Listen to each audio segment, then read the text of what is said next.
마태복음 8장 28절로 34절.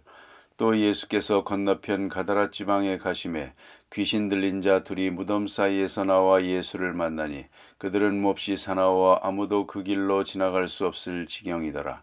이에 그들이 소리질러 이르되 하나님의 아들이여 우리가 당신과 무슨 상관이 있나이까. 때가 이르기 전에 우리를 괴롭게 하려고 여기 오셨나이까 하더니 마침 멀리서 많은 돼지떼가 먹고 있는지라. 귀신들이 예수께 간구하여 이르되 만일 우리를 쫓아내시려면 돼지떼에 들여보내 주소서 하니 그들에게 가라 하시니 귀신들이 나와서 돼지에게로 들어가는지라. 온 때가 비탈로 내리다라 바다에 들어가서 물에서 몰사하거늘 치던 자들이 달아나 시내에 들어가 이 모든 일과 귀신 들린 자의 일을 고하니 온 시내가 예수를 만나려고 나가서 보고 그 지방에서 떠나시기를 간구하더라. 아멘. 오늘 본문에 나타난 이 사건은 역시 이적에 대한 말씀입니다. 마태복음 8장은 계속적으로 이적에 대한 말씀이 있습니다. 그래서 예수님께서 많은 병자를 고치셨고요. 그 중에 베드로 장모의 열병도 고쳤다 이렇게 되어 있고 백부장의 하인의 병도 고쳤습니다. 이런 것들이 마태복음 8장에 나타나 있는 부분들입니다. 그러면서 이적 중에 또 다른 이적은 자연을 상대로 하는 이적입니다. 그래서 인간의 육체의 병을 상대로 하는 것, 일반적으로 귀신을 상대로 하는 것, 또 자연을 상대로 하는 바다가 흉흉할 때 바다를 향해서 꾸짖었다 하는 그런 이적. 오늘 아주 깊은 강한 메시지가 있는 이적에 대한 사건이 있습니다. 이것은 귀신 들린 사람 두 사람이 있는데 특별히 아주 큰 귀신이 들어서 이 사람들은 정신을 차리지 못합니다. 그리고 아예 무덤 사이에 살고 있습니다. 이 사람들은 산속에 살면서 많은 사람들을 괴롭히는 그런 사람들입니다. 그러니 이게 좀 문제입니다. 이런 사악한 큰 귀신에 들려있는 바로 이 사람들을 말입니다. 이들을 깨끗하게 고쳐주신다는 이야기입니다. 그런데 오늘 본문은 우리가 읽으면서 생각해야 될 의문이 둘이 있습니다. 하나는 귀신에 대한 이야기. 이게 우리 21세기를 사는 지성으로 납득이 가지 않는 부분이 있고요. 또 한 가지는 예수님께서 이 귀신을 돼지에게 들어가라고 명령하셨습니다. 그래서 귀신들이 사람들에게서 나와서 돼지에게로 들어갔다. 그리고 돼지가 비탈길로 가서 물에 빠지면서 몰살을 하더라 하는 얘기입니다. 그러니까 돼지를 키우는 이방 사람들의 입장에서 볼 때는 예수님이 이 지방에 오셔서 경제적으로 손해를 준 것입니다. 이 경제적인 손해에 대해서 어떻게 그럴 수 있느냐 하는 질문이 나옵니다. 예수님께서 왜 이 사람들의 생업을 망쳐버렸느냐 이겁니다. 어째서 이런 일을 허락하셨느냐 하는 것입니다. 이 두 가지 질문이 여기서 끊이질 않습니다. 자, 우리가 오늘 본문을 잘 생각해 봐야 됩니다. 그러나 깊이 이해하면 오늘 본문에서도 예수가 누구냐 하는 것을 말해줍니다. 예수가 누군가 하는 것을 설명해 주는 메시지입니다. 편집 의도도 그렇고 느낌도 그렇습니다. 그래서 지난 시간에 보았습니다마는 그가 누구이기에 바람과 바다도 조용한고 명령에 순종하는고 바람과 바다도 꼼짝 못하고 순종하는 바로 그 예수, 그 메시아라고 하는 것을 여기서 설명하고 있는 것이고요. 오늘 본문에는 귀신들이 예수님 앞에 꼼짝을 못합니다. 예수님의 명령 앞에 굴복하는 그런 영적인 세계에 대한 예수님의 높은 권세가 여기에 나타나 있습니다. 자, 먼저 우리가 생각해야 할 것은 귀신이 이렇게 사람을 붙잡았다. 그럴 때에 어떤 결과가 오느냐 하는 것입니다. 여러분, 귀신의 존재에 대해서 믿는지 안 믿는지 모르겠습니다. 그건 여러분 마음대로 생각이지만 한 가지 분명한 것은 여러분이 귀신을 직접 보지 못했고 귀신 사건을 직접 경험하지 못했으니까 그런 일이 어디 있겠느냐 할 수 있을는지 몰라도 우선 겸손하게 생각하십시다. 성경에 있으니까 믿으세요. 그게 좋을 겁니다. 안 믿고 가다가 언젠가 놀라서 귀신 들려가지고 고생하지 마시고 귀신이라는 영계에 대한 것도 확실하게 알아둘 필요가 있습니다. 천사도 믿어야 하고 마귀도 믿어야 하고 귀신에 대한 이야기도 성경에 나타난 대로 믿는 것이 좋습니다. 그게 사실이니까 말입니다. 이 귀신이 들렸을 때 어떤 사람은 정신이 약간 돌았습니다. 그래서 그만 정상적인 사람의 세계에 있지 못하는 경우가 있습니다. 그러니까 자기 자신의 마음이 아니요 귀신이 붙잡아서 인도하는 것입니다. 이건 귀신이 들리지 않고는 저럴 수 없다 하는 이런 정도의 약한 역사, 이런 귀신 들린 이야기가 마치 정신병 같기도 하고 간질병 같기도 하고 귀신 같기도 하고 아리송하거든요. 그러니까 일반적으로는 그건 정신병이다 이렇게 밀어붙이려고 합니다마는 그보다 더 강할 때는 우리가 인정할 수가 없습니다. 그러니까 세미하게 미력하게 나타나는 귀신의 역사도 있지만 좀 더 강하게 나타나는 역사도 볼 수가 있습니다. 특별히 귀신에 대한 얘기, 악마에 대한 얘기를 하게 되면 마틴 루터를 빼놓을 수 없습니다. 악마의 역사는 그의 기록 가운데서 많이 말하고 있습니다. 성경을 읽는데도 귀신이 와서 유혹하고 또 마귀가 와서 시험하고 말입니다. 그런 것을 느끼고 또 기도할 때에도 마귀가 와서 자꾸 괴롭히는 것입니다. 그래서 잉크병을 던졌다는 것 아닙니까? 잉크병을 던졌다고 하는 그 방이 지금도 있습니다.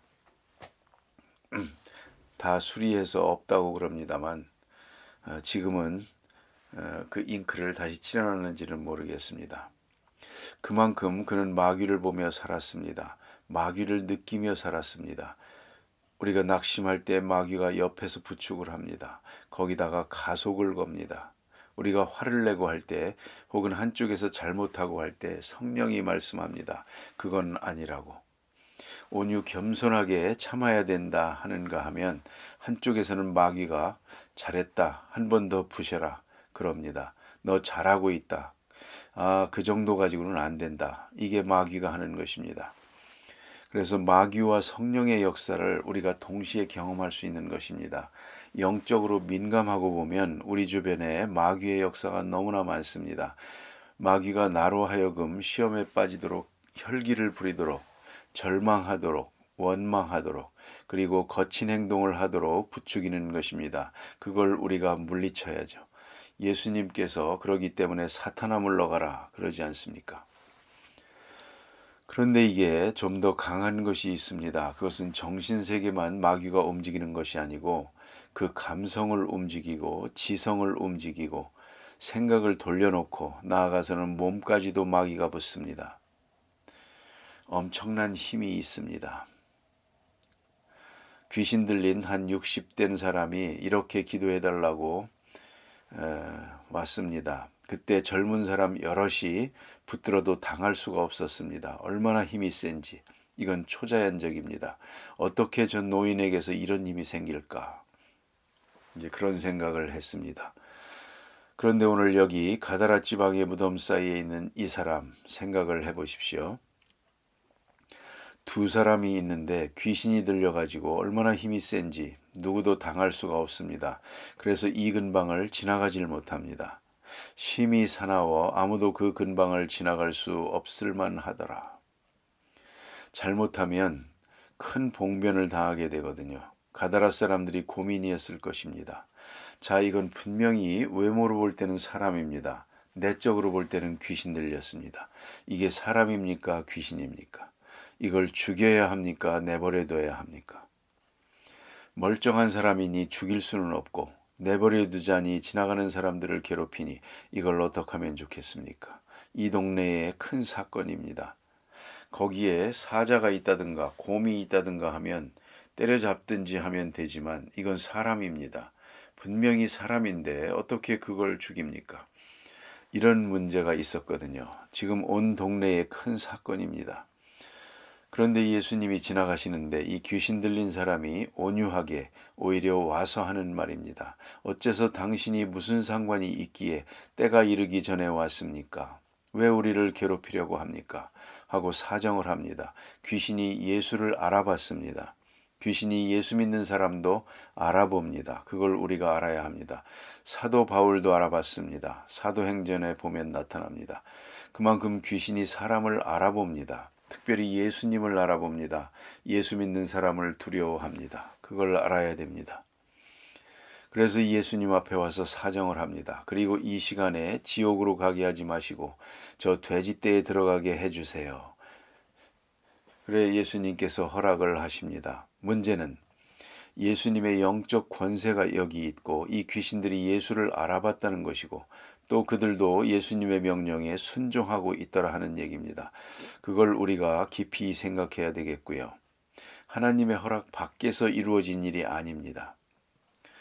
그런 거로 그리스도인은 귀신을 무서워할 필요가 전혀 없습니다. 예수의 이름으로 부르는 곳에 귀신의 역사는 없으니까. 그래서 우리는 아예 없는 줄 알고 있습니다.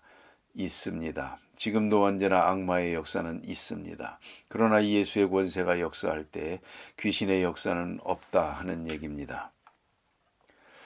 그런데 이 돼지는 그렇습니다. 유대 사람들은 돼지를 싫어하거든요. 그러나 이방 사람들에게는 이 돼지가 생업입니다. 이런 문제가 있는데 어쨌든 돼지가 비탈길을 내려가서 바다에 빠져 죽게 됩니다. 상당히 어려운 영적인 사건입니다. 이제 문제는 이렇게 됨으로 해서 다른 복음에 보면 이 귀신 들렸던 사람은 깨끗해졌습니다. 그렇게 발악을 하고 악랄했던 사람이 깨끗해져서 예수님 앞에 나와 예수를 따르겠다고 합니다. 예수님께서는 아니라고. 너는 내가 주신 은혜를 가서 전하라. 그리고 따르지는 말라고 그렇게 얘기합니다. 이제 그렇게 무섭게 귀신 들렸던 사람이 멀쩡한 정신으로 나타납니다. 어떻습니까? 온 동네가 환영해야 되는 거 아닙니까? 이 두 사람을 환영할 뿐만 아니라 그를 깨끗하게 하신 예수님을 당연히 환영했어야죠. 예수님을 위해서 잔치라도 베풀었어야죠. 예수님 말씀을 다시 들으려고 해야죠. 예수를 환영해야 할 텐데 이 해결할 수 없는 사건을 해결하신 그 예수를 이 마을에서 환영해야 되는 거 아닙니까? 그러나 이들은 환영하지 않았습니다. 그리고 오늘 본문에 보니 그렇습니다. 예수를 만나려고 나가서 보고 그 지방에서 떠나시기를 간구하더라. 왜요? 사람이 귀신 들렸다가 깨끗해진 것은 좋은데 돼지를 손해봤거든요. 예수님이 여기 계시다가는 또 어떤 손해를 볼는지 모릅니다. 여기서 두 가지를 생각하게 됩니다. 예수님이 계시면 이제 다시는 귀신 들리는 일, 영적으로 어려워지는 일은 없을 것입니다. 그런 거로 예수를 영접해야겠다 하는 그런 면이 있고요. 또 한 면은 예수님이 여기 계시다가는 오늘은 소, 내일은 돼지, 어떤 손해를 볼지 모르겠습니다. 그런 생각을 하게 되고요. 그런 거로 손해보는 생각을 하면서 저들은 예수님을 떠나게 했습니다. 그러나 예수님을 원망하지는 못합니다. 감히 그 권세 앞에 아무 말도 못하지만 예수님을 떠나라고 합니다. 이제 우리가 생각해야 합니다. 왜 예수님께서 돼지떼로 귀신을 들어가게 했을까? 왜 생업에 손해를 끼쳤을까 하는 얘기입니다. 그것은 예수님의 깊은 뜻은 사람의 마음과 중심을 보시고 이미 읽고 계시는 것입니다. 이 가다라 지방 사람들의 생각을 예수님께서 다 알고 계십니다. 왜냐하면 사람이 죽고 사는 건 중요하지 않고 사람이 구원받고 못하고 그건 중요하지 않고 자기에게 돌아오는 이득만 생각합니다. 이 돼지만 생각합니다. 한 사람이 지금 깨끗해졌는데 여기에 대한 감사한 마음은 없고요. 손해만 본 그 생각만 원망이 있는 것입니다. 그런 거로 지극히 물질적이고 현재적인 이기적인 그런 사람들이었습니다. 사람의 존귀함을 알아볼 수 없는 그런 사람들입니다. 그런 거로 예수님께서 저들의 재산에 손해를 끼칩니다. 이런 일들이 있어야만 이 사람들은 마음문을 열 수 있기 때문입니다. 그들에게 이런 생업에 대한 것, 또 그것이 거룩한지 속된 것인지 생각하지 않고 오직 자기 이득만을 생각하고 사람이 죽든지 말든지 귀신이 들리든지 말든지 그게 나와 무슨 상관이냐 이겁니다. 그런 이기적인 생각을 주님께서 파하는 그런 장면이 오늘 본문에 나타나 있습니다. 여기서 우리가 생각해야 합니다. 그것은 가장 중요한 것은 물질이 아닙니다. 또 사람 중에도 가장 중요한 것은 영적으로 건강하냐 병들었느냐 하는 것입니다. 영적인 병이 가장 근본적인 것입니다. 우리가 알게 모르게 귀신 들러 있는 때가 많습니다. 그래서 어떤 사람은 참 재미있게 표현했습니다. 악마가 사람을 유혹해서 죄악에 빠뜨리려고 노력을 하는데 그 악마가 가장 성공하는 때가 언제냐 하면 사람이 귀신의 존재를 부인하도록 만드는 것이 가장 성공이라고 그랬습니다. 악마가 없다. 그런 생각. 그렇게만 만들면 성공한 것이라는 겁니다. 요새도 별것도 아닌 일에 어머니하고 딸하고 아들하고 말다툼을 합니다. 어머니가 아들 편을 들지 않았다고 해서 아들이 어머니를 죽입니다. 그 순간을 생각해 보세요. 어머니가 딸 편만 들고 아들을 나무라는 모양인데 그러기로서니 화가 난다고 하더라도 어떻게 칼로 어머니를 찌릅니까? 결국 취조받는 중에 고개 숙이고 있는 모습을 볼 때 저게 마귀가 쓰였지 어떻게 인간이 그럴 수가 있는가? 그렇지 않습니까? 그 혈기가 나오고 악한 마음이 역사할 때 옆에서 마귀가 확 작용을 하는 것입니다. 그걸 잊어버리는 것입니다. 마귀의 존재를 몰랐던 것이죠. 여러분, 우리가 이걸 잊지 말아야 합니다. 항상 우리 주변에는 마귀의 역사가 있습니다. 주는 그리스도시요 살아계신 하나님의 아들이라고 신앙을 고백한 베드로도 순간 예수님의 십자가를 만유하는 순간이 나옵니다. 예수님은 가차없이 사탄아 물러가라 그랬습니다. 그 순간 베드로에게 십자가를 부인하는 마귀가 들어갔습니다. 예수님은 마귀를 보았습니다. 특별히 예수님께서 성만찬 예식을 행할 때 그때도 예수님께서 말씀하십니다. 내가 하고자 하는 일을 하라. 마귀가 가룟 유다의 마음에 들어갔습니다. 그 이야기를 확실하게 성경은 지적하고 있습니다. 마귀가 가룟 유다를 움직여서 결국은 예수를 십자가에 못 박는 엄청난 죄를 범한 것입니다. 그렇기 때문에 주기도문에 우리를 시험에 들지 않게 하시고 다만 악에서 구하옵소서. 악으로부터 우리를 구원해 주십시오. 라고 하는 기도를 드렸습니다. 영적으로 건강해야 영적 싸움에 승리가 있어야 건강한 인격으로 신앙을 지켜갈 수 있는 것입니다. 기도하십시다.